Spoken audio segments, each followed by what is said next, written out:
মহান মে দিবস ও আন্তর্জাতিক শ্রমিক দিবস ২০২৬ উপলক্ষে ১ মে বাংলাদেশ দূতাবাস দোহা প্রবাসী বাংলাদেশিদের মাঝে আসন্ন তাপপ্রবাসের সময় স্বাস্থ্য সচেতনতা বৃদ্ধির লক্ষ্যে heat related illness their management and summer health awareness for Bangladeshi workers শীর্ষক সেমিনার আয়োজন করা হয়।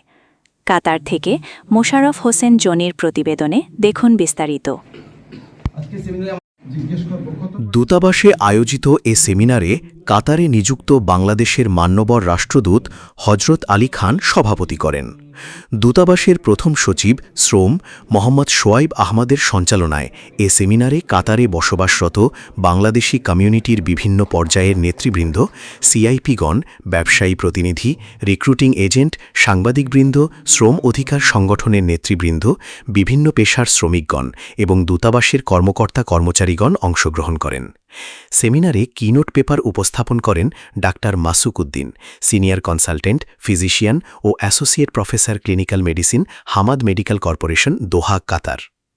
পবিত্র কোরআন তেলাওয়াতের মাধ্যমে আরম্ভ হওয়া অনুষ্ঠানে দূতাবাসের কাউন্সিলর শ্রম মোহাম্মদ মাসুদুল কবির স্বাগত বক্তব্য প্রদান করেন। তিনি মহান মে দিবস ও আন্তর্জাতিক শ্রমিক দিবসের শুভেচ্ছা জানিয়ে সেমিনারের প্রাসঙ্গিকতা উল্লেখ করে বলেন, জুন মাসের ১ তারিখ থেকে সেপ্টেম্বর মাসের ১৫ তারিখ পর্যন্ত কাতারের সকাল ১০টা ঘটিকা থেকে বিকেল ৩:৩০ পর্যন্ত উন্মুক্ত স্থানে কাজ করা কাতার সরকার নিষিদ্ধ করেছে। অনুষ্ঠানে মহান মে দিবস উপলক্ষে মাননীয় প্রধানমন্ত্রী জনাব তারেক রহমানের বাণী পাঠ করেন দূতাবাসের ডেপুটি চিফ অফ মিশন মো ওয়ালিউর রহমান।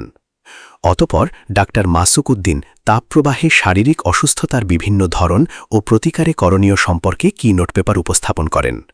কাতারের অত্যাধিক তাপমাত্রায় সবসময় পর্যাপ্ত পানি পান, প্রয়োজনে ডাক্তারের পরামর্শ নেয়া, অতিরিক্ত পানিশূন্যতা রোধে বিভিন্ন ধরনের স্বাস্থ্য বিষয়ক পরামর্শ প্রদান করেন। পরবর্তীতে প্রশ্নোত্তর পর্বেও ডাক্তার মাসুক অংশগ্রহণকারীদের প্রচণ্ড তাপ থেকে রক্ষা পেতে প্রয়োজনীয় স্বাস্থ্য টিপস প্রদান করেন। কমিউনিটির সম্মানিত ব্যক্তিবর্গ ও শ্রমিকগণ উন্মুক্ত আলোচনায় অংশ নিয়ে দূতাবাসের এ ধরনের উদ্যোগকে স্বাগত জানান। মান্যবর রাষ্ট্রদূত সভাপতির বক্তব্যে মহান মে দিবসের প্রতিপাদ্য ও তাৎপর্য তুলে ধরে কাতারে বসবাসরত রেমিটেন্স যোদ্ধা প্রবাসী বাংলাদেশি শ্রমিকদের শুভেচ্ছা জানান। তিনি আসন্ন গরম মৌসুমে যথাযথ স্বাস্থ্যবিধি ও কাতার সরকারের নির্দেশ অনুসরণ করে সতর্কতার সাথে কাজ করার জন্য অনুরোধ জানান। সভাপতির বক্তব্য শেষে অভ্যাগত অতিথিদেরকে আপ্যায়নের মাধ্যমে অনুষ্ঠানের সমাপ্তি ঘটে।